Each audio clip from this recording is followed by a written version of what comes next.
Assalamualaikum warahmatullahi wabarakatuh. Alhamdulillahilladzi hadana li hada wa ma kunna linahtadiya laula an hadana Allah. Asyhadu an la ilaha illallah wahdahu la syarika lah wa asyhadu anna Muhammadan abduhu wa rasuluhu la nabiyya ba'da. Allahumma salli wa sallim wa barik ala nabiyyina Muhammadin wa ala alihi wa ashabihi ajmain. Bapak-bapak dan saudara sekalian rahimani wa rahimakumullah, kita lanjutkan. Jadi masih kegiatan atau proyek pembuatan parit atau perang kondak ya. Jadi pada proyek pembuatan parit ini menampakkan jiwa-jiwa dari orang-orang yang munafik. Ya, munafik. Karena dalam kondisi yang serba kekurangan, panas, paceklik, diliputi rasa khawatir, cemas, takut akan kedatangan musuh, kemudian harus cepet-cepetan untuk menggali, otomatis memaksa diri untuk lebih ketika ingin segera menyempurnakan, jangan sampai kedahuluan musuh datang. Maka ini kalau nggak betul-betul kuat imannya, ya, bersih jiwanya, maka yang terjadi adalah seperti orang-orang munafik ini. Jadi ini akan menyeleksi siapa yang betul-betul beriman kepada Allah dan Rasulnya dan siapa yang hatinya nifak. Maka orang-orang yang hatinya nifak ini kemudian mereka berupaya untuk menghindari, ya, tidak ikut, mereka pergi sembunyi-sembunyi gitu, agar tidak terlibat dalam kerja proyek pembuatan parit yang sungguh sangat melelahkan, menguras fisik dan jiwa gitu ya, jiwa. Dan tatkala Rasulullah Shallallahu Alaihi Wasallam dan para sahabat telah menyelesaikan pembuatan parit ini, maka parit ini kemudian Rasulullah SAW menunjuk Abdullah bin Ibnu Umi Maktum, ya, Abdullah Ibnu Umi Maktum, salah satu sahabat yang buta, yang merupakan muadzin Nabi SAW, untuk diamanai untuk tetap di Madinah, dan orang-orang wanita dan anak-anak kemudian ditempatkan di benteng-benteng atau di tempat-tempat yang aman.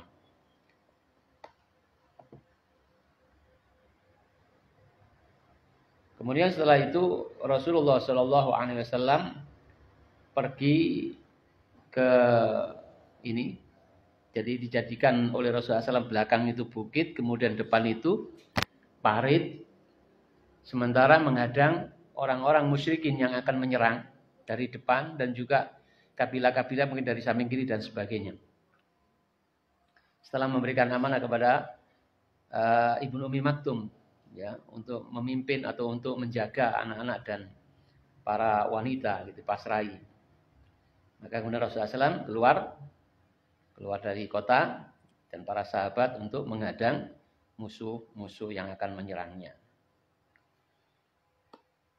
Dalam peristiwa ini, pada peristiwa-peristiwa genting seperti ini, datanglah Huyai bin Akhtab, ya, Masya Allah, gitu.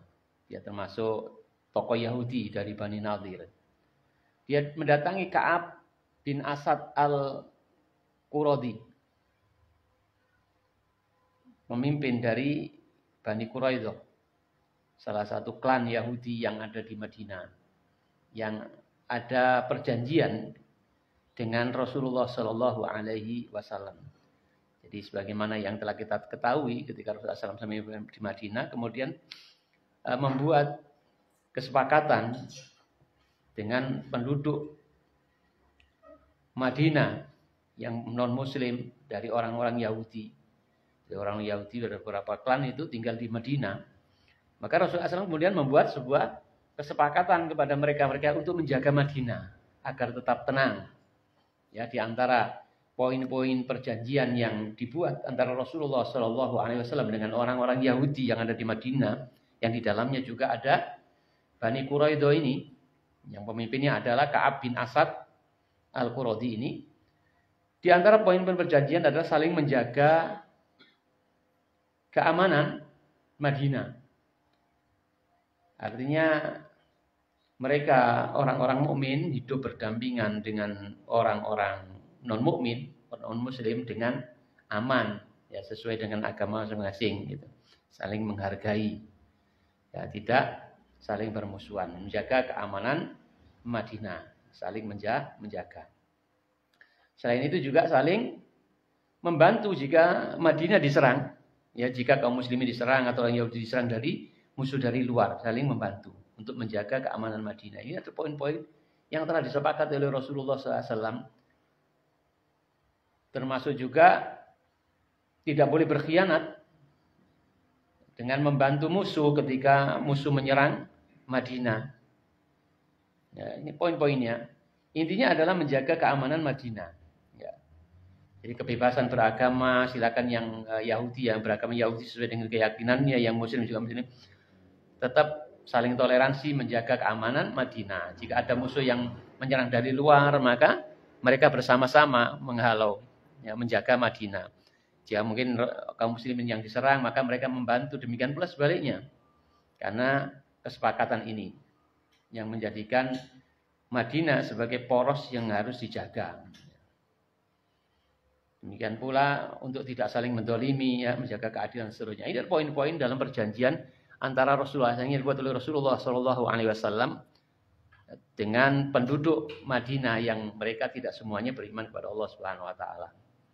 Nah, dalam peristiwa perang Khandaq atau perang Ahzab ini, tokoh dari Bani Nadir, yaitu Huyai bin Akhtab ini datang ke rumahnya Ka'ab bin Asad Al-Quradi. Yang kita tahu tadi bahwasanya Bani Quraidah ini salah satu klan yang telah membuat perjanjian kesepakatan dengan Nabi Shallallahu Alaihi Wasallam. Dia datang ke sana. Ketika dia datang di sana, maka Ka'ab bin Asad Al-Quradi ini menutup pintu rumahnya, ya, menutup pintu rumahnya. Tapi kemudian si musuh Allah ini Huyai bin Akhtab ini terus menerus berusaha untuk bisa diterima. Akhirnya dibuka. Dibuka. Dan memang tujuannya sudah ditebak. Maksudnya dia akan mempengaruhi Bani Quraidah untuk juga ikut bergabung dengan mereka. Dengan orang-orang Quraisy dan orang-orang Yahudi yang lainnya yang membuat kesepakatan dengan orang-orang Quraisy untuk menyerang Nabi SAW dan kaum muslimin, yang dengannya kemudian Nabi dan kaum muslimin membuat parit untuk menghalau serangan mereka ini. Jadi pada mulanya Ka'ab bin Asad ini menolak karena dia sudah bersepakat dengan punya perjanjian dengan Nabi Shallallahu Alaihi Wasallam. Saya melihat Muhammad itu orang yang jujur, ya, orang yang setia dengan perjanjian. Saya nggak bisa berkhianat.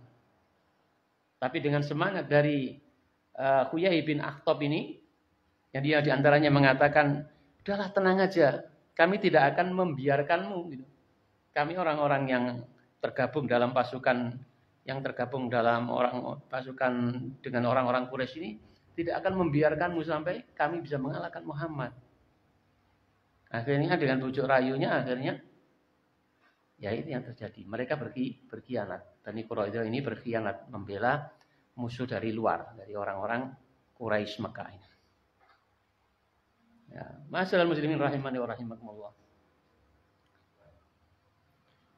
Maka tatkala Rasulullah Shallallahu Alaihi Wasallam mendengar kabar ini, maka beliau Shallallahu Alaihi Wasallam mengutus beberapa sahabat, yaitu Sa'ad bin Mu'ad, kemudian Sa'ad bin Ubadah, Abdullah bin Rawaha, dan juga Khawat bin Jubair untuk menyelidikinya. Benar enggak bahwasanya mereka ini telah berkhianat? Nabi SAW mengatakan, intolaku hatta tanzuru ahakun ma balagna an haula'il qaum amla. Pergilah kalian hingga kalian melihat apa benar apa yang telah sampai kepada kita, berita yang telah sampai kepada kita tentang mereka itu, atau tidak. Bahwasanya mereka itu dalam pemberitaan yang beredar mereka itu telah berkhianat setelah didatangi oleh Huyai bin Akhtab ini.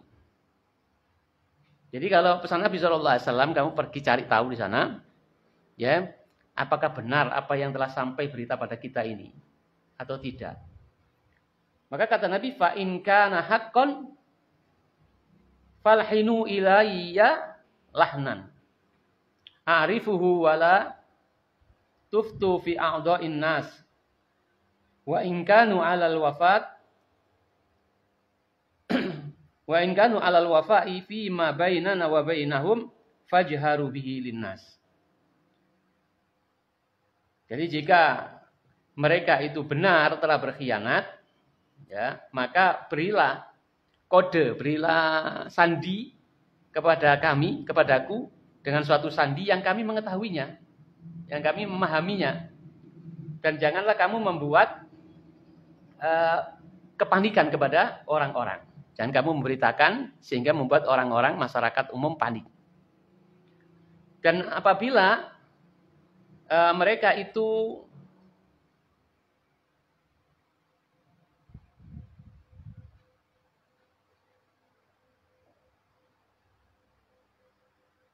jadi apabila mereka itu benar-benar apa yang kita dengar itu adalah menyelisih mengkhianati perjanjian itu, maka berilah kode atau sandi kepadaku dengan suatu sandi yang aku mengetahuinya, dan janganlah kalian membuat kepanikan di masyarakat atau pada orang-orang. Namun jika mereka itu tidak seperti yang kita dengar, bahwasanya mereka itu tetap dalam perjanjian dengan kita, tidak mengkhianatinya, maka nampakkanlah kepada orang-orang akan kesetiaan mereka dengan perjanjian itu.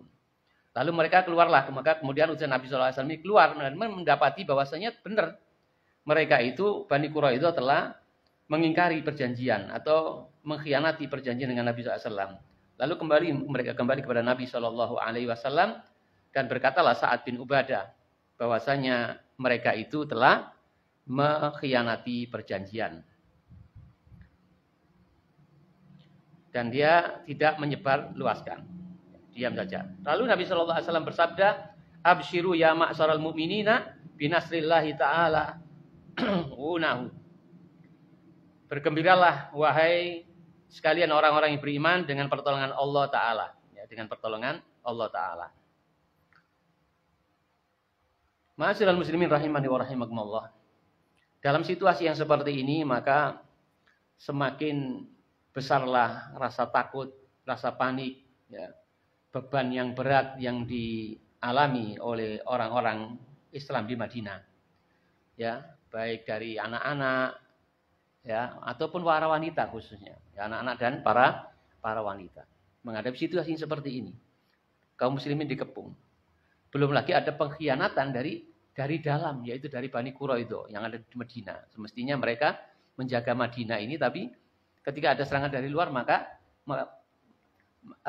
kemudian yang di dalam malah berkhianat. Jadi di depan ada musuh, di dalam Madinah juga musuh siap menikam dari dalam. Nah, ini membuat kepanikan, ya, membuat kepanikan, menambah rasa takut, ya, dengan situasi yang mencekam seperti itu, terutama pada anak-anak dan wanita. Dan itu diisyaratkan seperti yang difirmankan oleh Allah Subhanahu wa taala, "Idja'ukum min fawqikum wa min asfala minkum wa idzaghatil absar wa balaghatil qulubul hanajir." Kata Allah Subhanahu wa taala, ingatlah ketika datang kepada kalian musuh dari atas kalian dan dari bawah kalian, lalu berubahlah pandangan-pandangan kalian. Berubahlah pandangan-pandangan kalian. Kemudian menjadi sesak hati sampai ke tenggorokan, wa tadunnunallaha dzununa, dan kalian berprasangka kepada Allah dengan sebuah prasangkaan yang buruk. Ya, karena sebagaimana yang dikatakan oleh orang-orang munafik gitu. Orang-orang munafik ini yang mengatakan sebagian mereka, kana Muhammadun ya'duna an na'khudha kunuza Kisra wa Kaisara Fa akhadna al-yawma la ya'manu ala nafsihi ay yadhhaba ilal ghaib. Kata orang-orang munafik sebagian ini mengatakan, gimana ini Muhammad telah menjanjikan kepada kita bisa mengambil harta simpanan Kisra, harta simpanan dari Kaisar. Dan hari ini salah satu dari kita merasa tidak aman. Ya, merasa tidak aman pada dirinya untuk pergi ke kamar mandi untuk buang hajat saja tidak aman. Ini menggambarkan tentang kondisi ketakutan kaum muslimin, ya, jumlah mereka sedikit berbanding dengan berlipat-lipat musuh. Kemudian di dalam juga ada orang-orang munafik dalam kondisi yang waktu itu serba kekurangan, kan tidak ada makanan panas, paceklik dan sebagainya. Tenaga terkuras, pikiran terkuras, ya. Ketakutan, mengarem-arem anak istri. Kondisi yang dialami oleh kaum muslimin. Belum lagi orang-orang munafik yang kemudian berusaha untuk gembosi, gitu, nakut-nakuti. Gimana ini Muhammad ini kemarin-kemarin menjanjikan kita untuk bisa mendapatkan kemenangan, bisa mengambil harta simpanannya Kaisar, Kisra. Tapi sekarang ini salah satu kita merasa takut mau ke kamar mandi, mau buang hajat saja sudah ketakutan gitu. Gimana ini gitu? Ini Rasulullah SAW dan kaum muslimin di hadapan musuh-musuhnya. Di depan ada musuh-musuhnya. Mereka tidak mampu untuk berpindah dari tempatnya karena menjaga parit ini agar sampai tidak seberangi. Mereka berjaga-jaga. Sudah dalam kondisi seperti orang munafik ini malah ngomong sing enggak gitu. Jadi kaum muslimin saat itu bergantian menjaga nabi mereka, menjaga Muhammad sallallahu alaihi wasallam dalam kondisi yang lapar, ya, berhari-hari siang malam seperti itu. Sementara orang-orang musyrikin, maka mereka pun ya terus saling mengintai dan terus menyerang dengan panah-panah mereka. Ya, mereka bergantian menjaga Abu Sufyan, gantian dengan pemimpin-pemimpin Quraisy yang lainnya, Khalid bin Walid, ya, Ikrimah dan seterusnya bergantian terus. Jadi saling menunggu dari depan sana sini, saling lempar panah. Gitu. Kondisinya seperti itu. Kaum muslimin rahimani wa rahimakumullah. Sebelum kita lanjutkan, kita ambil dulu faedahnya dari apa yang sedikit setelah kita baca tadi. Yakni sebagaimana yang terjadi pada Ka'ab bin Asad tadi, yang didatangi oleh Huyai bin Akhtab. Kemudian dia sampai melepaskan perjanjian dengan Rasulullah Shallallahu Alaihi Wasallam. Maka di sini kita mendapatkan bagaimana pesan atau wasiat Rasulullah SAW agar kita mencari teman yang baik itu sungguh sangat terbukti. Bahwasanya teman yang buruk itu sungguh sangat mempengaruhi. Yang asalnya orang itu amanah, menjaga amanah perjanjian, bisa berubah karena keburukan dari teman. Yang asalnya dia kekeh untuk tidak melepaskan ikatan perjanjian, mengkhianati perjanjian. Tapi karena teman ini ya teman dekat, ya, terus menerus berusaha, akhirnya juga goyah gitu. Ya, kadang ada rasa nggak enak, rasa indah sebagainya kan itu dengan teman itu. Ya. Jadi sejak awal dia merasa nggak enak itu ditutup rumahnya, ben nggak ada ngomong apa-apa, tapi ya teman ini terus berusaha. Jadi maka hendaknya kita selalu ingat apa yang diwasiatkan Rasulullah SAW bahwasanya pentingnya untuk mencari teman dekat.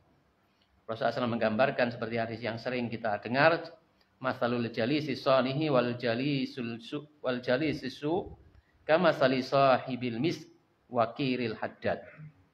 Jadi perumpamaan teman yang baik dan teman yang buruk itu seperti penjual minyak wangi dan peniup pandai besi. Peniup api pandai besi. La ya'dimuka sahibal mis ima antastariyahu aw tajidarihu.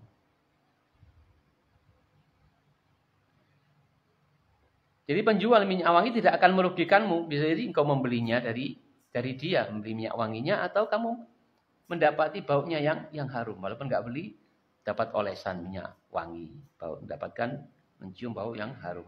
Kalaupun nggak dioles itu tetap kita mendapatkan bau harumnya. Wakil al-haddad, sementara itu peniup pandai besi bisa jadi itu bisa membakar rumahmu, yuharriqu baitaka au saubaka au tajidu minhu rihan khabithan. Ya bisa jadi dia akan membakar rumahmu atau pakaianmu atau kamu dapati darinya bau yang angus, bau yang sangit dan seterusnya dari pembakaran yang proses pembuatan gaman, pembuatan tumbak dan sebagainya itu. Ini ibarat yang digambarkan Rasulullah SAW tentang pengaruh dari teman yang baik dan teman yang buruk itu. Kalaupun tidak mempengaruhi, tetap saja kita mencium dari baunya yang tidak baik dari teman yang buruk. Demikian pula dengan teman yang baik, ya, seperti minyak wangi. Kalaupun kita tidak membeli gitu, atau tidak diberi gitu, tetap kita mencium bau harumnya. Paling tidak dengan teman yang baik kita tidak akan mendapati kedolimannya. Sementara teman yang buruk gitu, wong dia nggak melakukan apa-apa saja sudah membahayakan diri kita. Ya, paling tidak merasa tidak enak karena dia berbeda dengan kita, masa nggak enak. Akhirnya kemudian kita nggak berani menampakkan apa yang berbeda karena merasa tidak enak.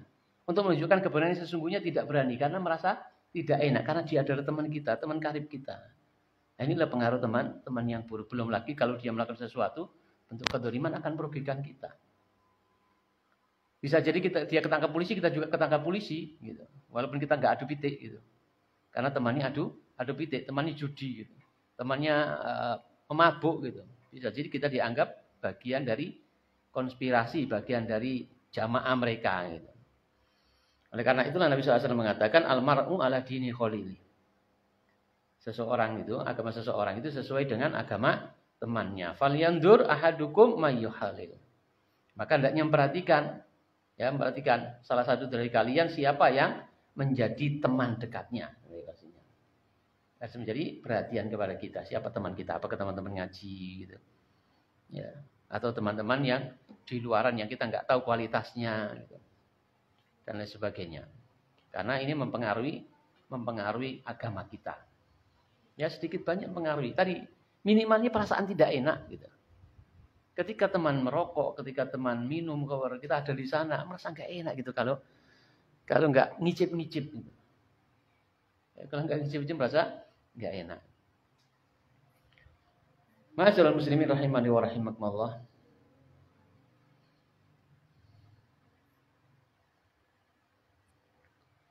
Jadi itulah pengaruh teman. Dan dulu pernah kita membaca bagaimana Abu Thalib itu sampai meninggal dunia dalam keadaan kafir juga karena pengaruh teman. Ya, karena pengaruh teman. Ketika Rasulullah SAW mengatakan kepada paman yang sangat disayanginya agar mengucapkan la ilaha illallah, ya, ucapkanlah wahai pamanku la ilaha illallah, satu kalimat yang akan aku gunakan untuk membantumu, untuk menolongmu di hadapan Allah Subhanahu wa taala. Lalu kata Abu Jahal dan Abu Umayyah mengatakan yang sampingnya, wahai Abu Thalib, apakah kamu membenci agama bapak moyangmu? Ketika Rasulullah SAW mengulangi lagi, mereka mengulangi lagi. Sampai akhirnya Abu Thalib tidak mengucapkan la ilaha illallah.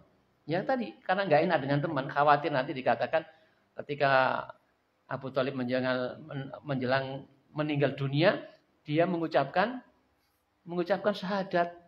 Kalau ketika masih hidup, dia nggak berani mengucapkan 2 kalimat syahadat. Tapi ketika mau meninggal dunia, dia mengucapkan syahadat. Gitu. Dia takut dengan itu. Dia takut dikata-katain oleh orang-orang atau tetangganya atau teman-temannya dengan hal-hal yang menurut dia buruk. Sehingga dia menuruti kemauan temannya. Nah, inilah dampak dari teman yang buruk. Jadi walaupun kita bisa berteman dengan siapa saja, tetapi teman untuk menjadi teman dekat kita ini kita harus selektif. Gitu. Harus selektif. Demikian pula anak-anak kita. Kita perhatikan berteman dengan siapa dia. Kalau berteman dengan siapapun monggo gitu. Enggak masalah. Kenal dengan siapapun enggak masalah gitu. Selagi tidak membahayakan dirinya, yang nyata-nyata membahayakan gitu. Tapi untuk menjadi teman dekat ya ini harus pilih-pilih gitu. Harus pilih-pilih.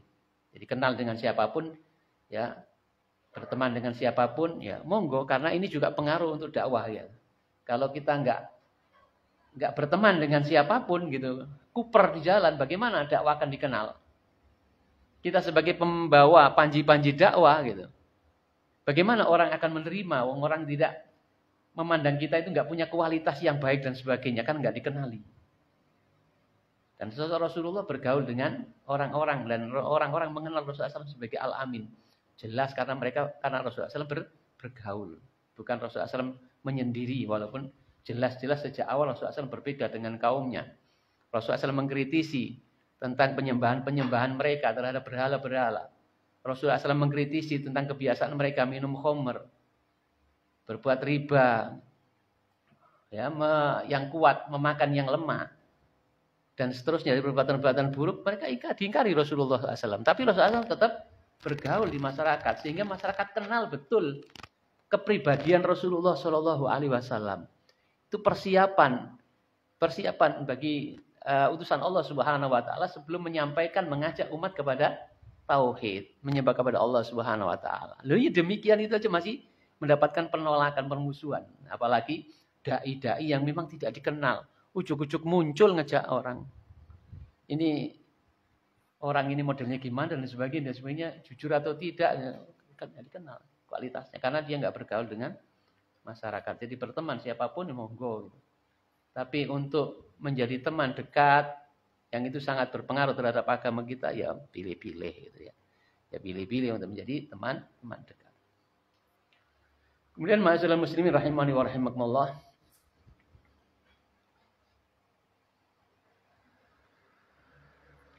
Jadi pada peristiwa pembuatan parit ini, maka kita bisa mengetahui nampak tersingkap kemunafikan seseorang, ya, kemunafikan seseorang. Dan itu nampak sekali ketika terjadi proyek pembuatan parit, di mana kondisi itu sangat lapar, ya tidak berhadapan musuh dengan langsung, berhadapan musuh ada rasa takut akan kedatangan musuh dengan segera sementara parit belum jadi, ya, menguras pikiran, menguras tenaga. Ini kalau tidak betul-betul beriman, maka akan tersingkap hati yang mendua, hati yang ingkar, seperti yang terjadi pada waktu itu dari orang-orang munafik ini. Nampak kemunafikan mereka kemudian mundur alon-alon gitu. Ya, sambil menutupi dirinya, sambil nyelimpet gitu. Agar tidak ikut dalam pembuatan parit ini seperti yang digambarkan Allah Subhanahu wa taala dalam Al-Qur'an dari surat An-Nur gitu, surat An-Nur ini. Di mana Allah Subhanahu wa taala mengatakan qad ya'lamullahu alladziina yusalliluna minkum liwada. Falyahdharil ladzina yukhalifuna an amrihi an tusibahum fitnah aw yusibahum adzabun alim. Jadi kata Allah Subhanahu wa taala, sungguh Allah Subhanahu wa taala mengetahui orang-orang yang nyelimpet gitu. Nyelimpet pergi dari kalian untuk berpaling, ya, agar tidak nampak, tidak ikut kerja membuat parit. Falyahdharil ladzina yukhalifuna an amrihi. Maka takutlah pada orang-orang yang menyelisihi dari perintah Nabi Shallallahu Alaihi Wasallam yang merintahkan untuk membuat parit. Antusibahum fitnah, akan ditimpa suatu bencana, suatu cobaan. Au yusibahum adzabun alim, atau akan ditimpakan azab yang pedih. Ini berkaitan dengan itu orang-orang munafik yang ya nyelimpet. Allah Maha tahu akan pada. Ya, sampaikan ini agar kita tidak seperti orang yang seperti ini. Ya, kita itu harus berjuang, ya, berjuang untuk Islam ini. Kita harus taat kepada perintah Rasulullah Shallallahu Alaihi Wasallam. Kita jangan melakukan seperti orang-orang munafik ini yang lari dari tugas berat di dalam membela, menjaga agama Islam ini. Ya, karena memang orang munafik ini memang orang yang hatinya kafir sesungguhnya gitu ya. Tapi disampaikan seperti ini akan menjadi pelajaran bagi kita sekalian. Agar tidak seperti orang-orang yang lari dari medan jihad. Orang-orang yang lari dari memperjuangkan agama Allah. Orang-orang yang lari dari perintah Nabi Muhammad SAW.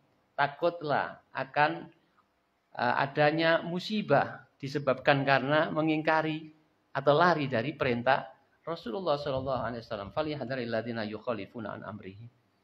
Hendaknya takut orang-orang yang menyelisihi dari perintah Nabi SAW. Antusibahum fitnah. Akan ditimpahkan kepada mereka fitnah. Fitnah disebutkan dalam Al-Quran itu bisa terjadi gempa bumi, bencana alam. Fitnah saling bunuh, terjadi pertumpahan darah. Ya, itu juga bisa fitnah. Atau hati, berubahnya hati dari ketaatan kepada Allah Subhanahu wa taala kepada kemaksiatan kepada Allah Subhanahu wa taala, dan ini yang banyak tidak disadari. Musibah yang banyak tidak disadari adalah ketika hati ini telah berpaling. Banyak orang merasa tidak mendapatkan musibah, padahal sesungguhnya ketika dia melakukan sebuah kemaksiatan itu adalah sebuah musibah. Allah tidak menjaganya dari melakukan kemaksiatan, itu adalah sebuah musibah yang tanpa disadari. Orang merasa aman, ya bahkan menyandarkan itu adalah keridhaan Allah Subhanahu wa taala sehingga dia bisa melakukan kemaksiatan itu. Padahal sesungguhnya itu adalah bencana yang Allah timpakan kepada dirinya. Kalau bencana berupa gempa bumi, tsunami, angin topan sebagainya, orang menyadari ini sebuah bencana. Orang mengatakan ini peringatan dari Allah Subhanahu wa taala. Ya, tetapi ketika seseorang tidak mampu melakukan ketaatan kepada Allah Subhanahu wa taala, lalu mudah untuk melakukan kemaksiatan kepada Allah Subhanahu wa taala, maka sesungguhnya itu adalah musibah. Musibah yang dia tidak sadari, itu adalah sebuah musibah. Atau Allah Subhanahu wa taala timpahkan siksaan yang pedih langsung seperti umat-umat terdahulu. Ya, Allah hujani dengan batu. Ya, Allah turunkan suara yang menggelegar, yang memecahkan gendang telinga dan seterusnya. Atau Allah jadikan dalam bentuk kera atau babi seperti umat-umat terdahulu, bisa jadi karena Allah Maha Kuasa akan demikian itu. Kemudian tatkala Rasulullah Shallallahu Alaihi Wasallam mendengar kabar tentang Bani Quraidah, bahwasanya mereka ini telah berkhianat, maka kemudian Rasulullah SAW mengutus 4 orang sahabat untuk mencari kebenaran akan berita itu. Dan untuk menguatkan itu, maka Rasulullah SAW utus ini sahabat-sahabat ini, bahwasanya berita yang sampai kepada Nabi Shallallahu Alaihi Wasallam benar atau tidak, kirim 4 sahabat untuk memperjelas ya akan kebenaran berita itu.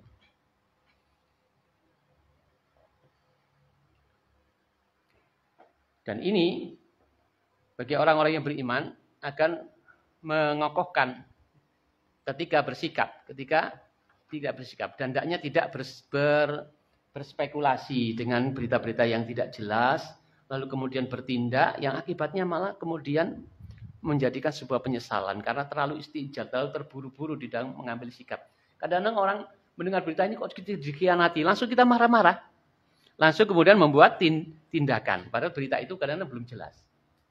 Nah, Rasulullah SAW telah mengajarkan kepada kita sekalian dengan memastikan itu, dengan mengirim beberapa orang sahabat untuk memastikan berita itu benar atau tidak.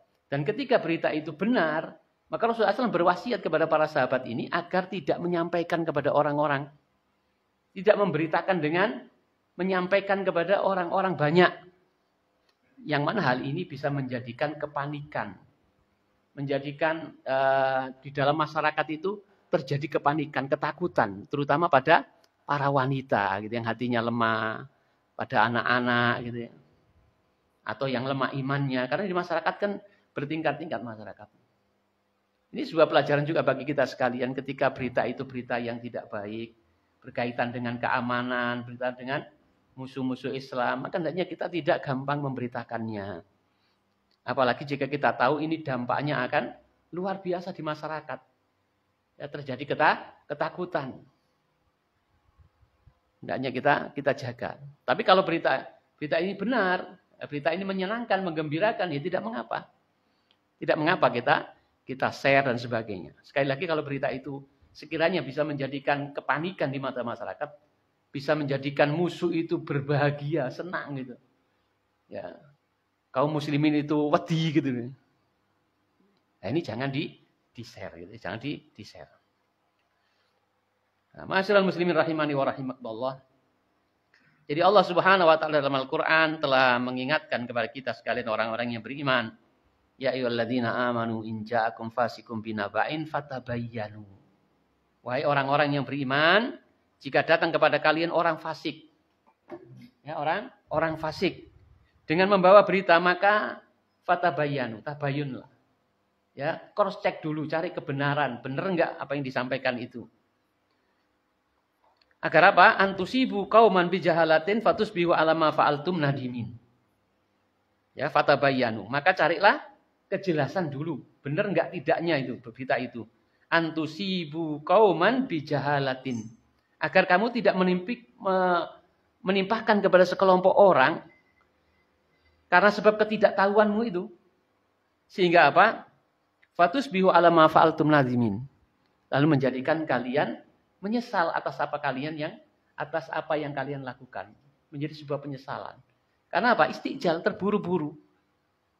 Tidak cross check, langsung bersikap. Sehingga menjadi sebuah penyesalan. Ternyata aku sing salah, aku sing salah. Nah ini akhirnya menyesal. Akhirnya kita yang rugi gitu ya. Apalagi ada konsekuensinya, kemudian dipenjara dan sebagainya. Karena sebab yang terburu-buru itu. Ketahuilah bahwasanya sikap terburu-buru itu dari setan. Al-ajalatu minas syaitan. Al-ajalatu minas syaitan. Jadi sikap terburu-buru itu dari setan. Ya, kita harus ketika ada kemauan untuk berbuat baik harus segera. Tapi sikap terburu-buru itu tidak baik. Akhirnya apa? Apa yang dilakukan itu tidak sempurna. Tidak sempurna, tidak baik. Karena berawal dari ketergesa-gesaan, terburu-buru. Walaupun dalam melakukan kebaikan, ya jangan terburu-buru, jangan tergesa-gesa. Ketika kita mau ke masjid, sudah qomat, nggak boleh kita terburu-buru. Ya kita nggak boleh terburu-buru, datang harus tumak nina, tenang. Ketika sudah qomat itu biasanya orang terburu-buru. Dan Nabi SAW melarang gitu. Datang ke masjid dalam kondisi yang kesusu-kesusu, cepet-cepetan gitu, buru-buru. Karena apa? Takut kari gitu. Karena sudah qomat, nggak boleh, harus tumak nina, wal waqor, ya, tenang gitu. Agar ketika sampai di masjid, takbiratul ihram ya juga tidak ngos-ngosan, gitu, bisa khusyuk dan sebagainya. Ya. Jadi terburu-buru dalam kebaikan pun jangan, tapi segera dilakukan, iya. Ada keinginan untuk melakukan kebaikan, jangan ditunda-tunda. Kalau ditunda-tunda maka akan digoda oleh setan sehingga nggak jadi melakukan kebaikan. Tapi jangan kemudian dilakukan dengan kesusu-susu gitu, terburu-buru. Ma'asyiral muslimin rahimani wa rahimakumullah. Sekali lagi seperti yang diwasiatkan oleh Rasulullah SAW pada sahabat tadi, orang-orang yang diutus untuk pergi ke Bani Quraidah untuk meyakinkan dari kabar-kabar yang sampai kepada beliau sallallahu alaihi wasallam. Dan Rasulullah sallallahu alaihi wasallam telah mewasiatkan kepada sahabat tadi. Jika berita itu benar, maka bolehlah diberitakan jika berita itu menyenangkan. Tapi kalau benar tapi tidak menyenangkan, membuat kepanikan dan sebagainya seperti ini. Oh, ternyata orang Bani Quraidah itu berkhianat. Ini berita benar, tapi kalau disampaikan akan membuat panik. Tidak usah disampaikan. Makanya bisa mengatakan jangan disampaikan kepada khalayak ramai. Tapi kalau tidak benar, dia tidak berkhianat, maka boleh disampaikan. Karena apa? Dampaknya ketika mereka berkhianat kemudian disampaikan kepada umat, dampaknya akan membuat takut umat. Musuh di depan. Ini orang berkhianat di dalam Madinah. Dia bisa menusuk dari belakang. Ya, tanpa kita ketahui, kita menghadap ke depan, dia tusuk kita dari belakang. Membuat kepanikan. Jumlah mereka musuh sangat banyak. Belum lagi ditambah orang yang di dalam ini yang berkhianat. Tetangga kita ini. Ini akan membuat takut, membuat panik. Maka Nabi berpesan agar tidak disampaikan. Ya. Tapi kalau tidak benar, maka boleh disampaikan. Ya. Jadi beritanya sembunyi-sembunyi saja. Hanya orang-orang tertentu yang kompeten, yang dalam arti yang perlu tahu. Tapi yang lainnya tidak perlu tahu. Orang banyak nggak perlu tahu. Dan ini juga sebuah pelajaran bagi kita sekalian agar menjaga lisan kita dari berbicara.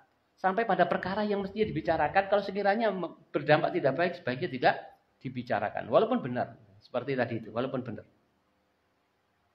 Ya, tidak perlu harus disampaikan kalau memang dampaknya tidak baik. Apalagi yang tidak diketahui, ini berita benar atau tidak. Jadi tidaklah setiap apa yang diberitakan itu harus kita sampaikan. Setiap yang kita dengar harus kita sampaikan. Ini malah jatuhnya malah berdusta. Karena Nabi SAW mengatakan cukuplah seorang itu dikategorikan dia berdusta. Karena setiap kali dia dengar dia sampaikan. Itu sudah cukup orang itu dikatakan sebagai berdusta. Oh, benar ini didengar, disampaikan. Krungu apa yang disampaikan.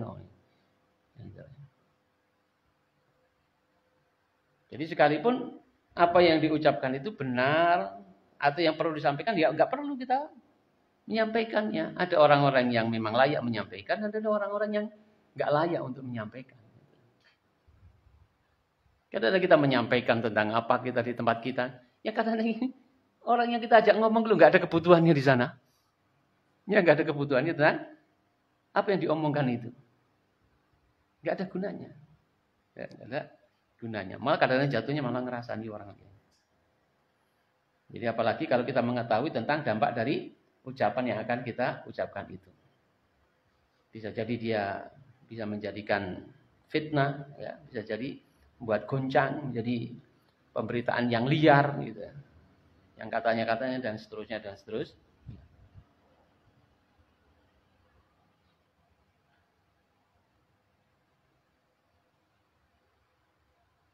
Dan pada perang Ahzab ini juga kita mendapati tentang mukjizat Nabi Shallallahu Alaihi Wasallam dari banyaknya makanan, ya, menjadi banyaknya makanan dari makanan milik Jabir bin Abdullah. Kayaknya kemarin sudah ini kayaknya, ya sudah ini kemarin. Mukjizat dari Nabi Shallallahu Alaihi Wasallam dan itu adalah sebuah keberkahan. Ya. Kemudian pelajaran yang lain juga Rasulullah Shallallahu Alaihi Wasallam bermusyawarah dengan sahabat. Ya, bermusyawarah dengan sahabat terkait dengan kondisi yang ada di Madinah ini. Insyaallah pada pertemuan berikutnya kita lanjutkan. Kita cukup sampai sini dulu. Subhanakallahumma wa bihamdika asyhadu an la ilaha illa anta astaghfiruka wa atubu ilaik. Assalamualaikum warahmatullahi wabarakatuh.